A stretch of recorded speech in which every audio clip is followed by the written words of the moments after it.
ఇతడిప్పుడు the greatest wall of Indian hockey team. ఈ అబ్బాయి ముందుగా అథ్లెటిక్స్ ని, లాంగ్ జంప్ ని ఇష్టపడ్డాడు. వాటి కోసం ఎంతో శ్రమించాడు. కానీ అవి నచ్చక వాలీబాల్ వైపు వెళ్ళాడు. చివరికి అది కూడా అనుకున్నంత ఆనందాన్ని ఇవ్వలేదు.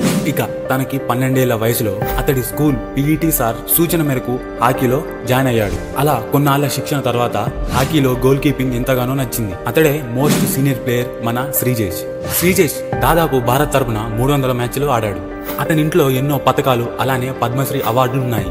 అలా 2020 టోక్యో ఒలింపిక్స్ లో తన పతకాలలో ఒక కాంస్య పతకం చేరింది. ఇక 2024 పారిస్ ఒలింపిక్స్ లో గ్రేట్ బ్రిటన్ తో జరిగిన మ్యాచ్ లో భారత్ కేవలం 10 మంది ఆటగాళ్లతోనే ఆడింది. ఇందులో శ్రీజేష్ ఆడిన తీరు చరిత్రలో గుర్తుండిపోతుంది. జరిగే మ్యాచ్ లోను, షూటౌట్ లోను అతడు బ్రిటన్ కి అడ్డుగోడలా నిల్చొని శభాష్ అనిపించుకున్నాడు.